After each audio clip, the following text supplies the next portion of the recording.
매일 바른 지혜 28번째 시간입니다. 기도로 시작하겠습니다. 주님, 오늘도 주님께서 이렇게 말씀 앞에 저희들을 인도하시고 이 말씀으로 저희들과 동행하여 주시니 감사합니다. 주님께서 허락하신 이 말씀을 통해서 저희가 참으로 의로운 자, 지혜로운 자, 복된 자 되길 간절히 원합니다. 이 모든 말씀 우리 주 예수 그리스도 이름으로 기도드렸습니다. 아멘. 네, 오늘은 잠언 28장 말씀입니다. 잠언 28장 말씀 중에서 오늘은 1절 말씀을 함께 읽고 시작하겠습니다. 잠언 28장 1절 말씀입니다. 악인은 쫓아오는 자가 없어도 도망하나 의인은 사자같이 담대하니라. 아멘. 네, 잠언에서는 지혜라는 말과 의라는 말이 거의 동의어로 사용됩니다.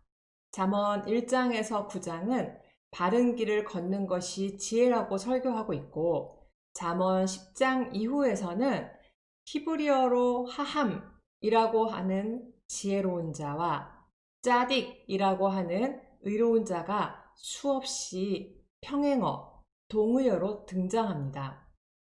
그러면서 잠언은 의로운 길에 보상이 있다고 말하며 의롭게, 즉 바르고 곧게 살아야 할 것을 거듭 권하며 의로운 삶에 축복과 형통이 있으며 바로 이 원리에 조화되게 사는 것이 지혜라고 말합니다. 오늘 말씀에 악인과 의인이 등장합니다. 악인과 의인을 매우 분명하게 대조시키고 있는 것을 볼 수 있습니다. 악인은 두려워함으로 달아나는데 너무 두려워하여 심지어 싸움이 있기 전에 달아난다는 것입니다. 그리고 의인의 확신은 사자에 비유되고 있죠. 여기서 악인은 누구입니까? 바로 하나님을 믿지 않는 자를 가리키고 있는 것입니다. 악인은 악인을 감싸고 두둔할 수밖에 없습니다. 율법을 버린 자는 악인을 칭찬하나 율법을 지킨 자는 악인을 대적하느니라. 4절에서 나타나듯이 악인은 율법을 버린 자입니다. 여기서의 율법은 여호와를 경외하는 진리의 체계, 곧 하나님의 말씀이죠. 이 율법을 버린 자는 결국 어두워져서 악을 선으로 볼 수밖에 없기에 악인을 두둔하고 감싸게 되는 것을 봅니다. 율법을 버린 자와 반대로 율법을 지키는 자는 바로 악인을 대적하는 의인을 보여주는 것을 알고 있습니다. 율법을 지킨다는 것은 바로 하나님을 믿는 자이기에 가능하죠.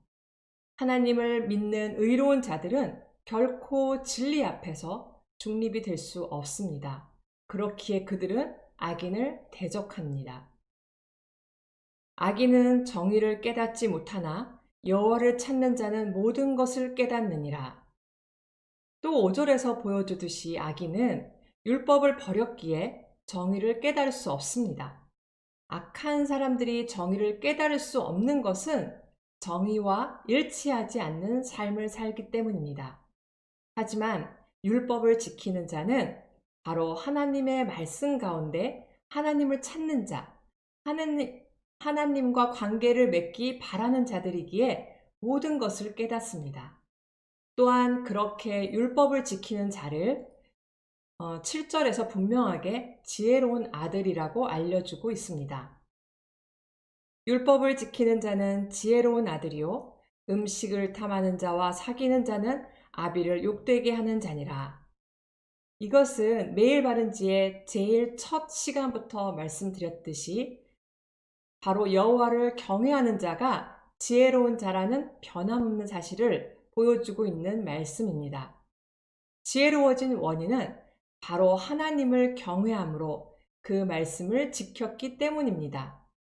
우리 인간이 하나님을 아는 방법은 오직 계시된 하나님의 말씀, 율법을 지키는 것뿐입니다. 그렇게 이 세상을 창조하시고 생명을 주관하시는 하나님을 알아갈 때 또한 우리는 지혜로워지며 바르게 사는 의로운 자가 될 수 있는 것입니다. 하지만 그렇지 못한 악인은 9절에서 또 볼 수 있듯이 귀를 돌려, 즉 어떤 일시적 실수가 아니라 고의적으로 반역의 마음을 가지고 순종하지 않으려고 하나님의 말씀, 율법을 듣지 아니하기에 그들의 기도는 하나님 앞에 가증스러울 뿐이죠. 잠언 28장 26절을 읽어보겠습니다. 자기의 마음을 믿는 자는 미련한 자요, 지혜롭게 행하는 자는 구원을 얻을 자니라. 지혜롭게 행하는 자가 다시 한번 언급됩니다. 그는 여호와를 경외하며 스스로를 의지하지 않기에 구원을 얻을 것입니다. 만물보다 거짓되고 심히 부패한 것은 마음이라 라고 예레미야 17장 9절에서 잘 설명하듯이 우리의 마음은 심하게 부패된 것입니다. 그런 우리 자신의 마음을 믿는 자들은 어리석은 자요, 미련한 자입니다. 1절 말씀으로 다시 돌아가 보면 악인은 이렇게 부패한 마음을 의지하기에 모든 것에 두려울 수밖에 없으며 달아날 수밖에 없고 너무 두려워 싸움이 있기 전에 도망가는 것입니다. 하지만 의인은 오히려 담대합니다. 자신의 마음을 의지하는 것이 아니라 하나님의 말씀을 지킴으로 오직 하나님을 경외하기에 흔들림 없는 사자처럼 담대하게 나아갈 수 있는 것입니다. 하나님을 믿는 사람, 의인은 사자처럼 담대합니다. 그것이 가능한 이유는 오늘 살펴보았듯이 연약하고 부패한 자기 마음을 깨닫고 오직 하나님만을 믿기 때문입니다. 그때 의를 얻고 하나님께서 힘을 주시기 때문이죠. 사도 바울의 고백을 함께 읽어보겠습니다. 고린도후서 12장 9절에서 10절 말씀인데요.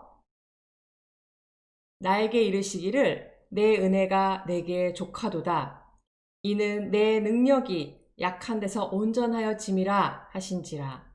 그러므로 도리어 크게 기뻐함으로 나의 여러 약한 것들에 대하여 자랑하리니 이는 그리스도의 능력이 내게 머물게 하려 함이라. 그러므로 내가 그리스도를 위하여 약한 것들과 능욕과 궁핍과 박해와 곤고를 기뻐하노니 이는 내가 약한 그때의 강함이라. 우리는 아직도 우리가 무엇인가를 할 수 있다라고 생각할 때가 얼마나 어리석은 때인지를 잊지 말아야 합니다. 우리의 힘으로는 우리의 어떤 것도 구원할 수 없습니다. 오직 우리가 하는 것들이 얼마나 어리석은 것인지를 분명히 깨닫고 오직 예수 그리스도의 십자가 능력만을 붙들고 그 주님과 동행할 때 우리는 우리의 약함이 아니라 그 주님의 능력을 붙들고 세상을 향해 강해질 수 있는 것입니다. 그 주님의 십자가 은혜만을 바라보고 고백하는 우리의 삶이 되길 주 안에서 간절히 바랍니다. 기도하겠습니다. 지혜로우시고 우리를 구원하신 주님께 간절히 기도합니다. 주님께서 이루신 그 구원의 큰 능력이 얼마나 놀라운지, 얼마나 강한지 저희들이 다시 한번 주님 앞에 봅니다. 그럼에도 불구하고 여전히 우리는 우리 안에 연약함보다는 우리 안에 있는 강함을 보려고 하고 우리 안에 있는 내 마음을 가지고 의지하고 내 판단을 의지하려고 하였던 어리석은 모습을 주님 용서하여 주시옵소서. 그리고 그러한 저희들을 위해서 십자가의 능력으로 저희의 모든 것들을 이기시고 저희들에게 강함을 허락하신 그 주님을 바라보길 간절히 원하오니 주여 오늘도 저희들과 함께 동행하여 주시옵소서. 늘 주님께서 우리를 붙들고 이끌어 가시는 것을 믿고 감사드리며 이 모든 말씀 우리 주 예수 그리스도 이름으로 기도드렸습니다. 아멘.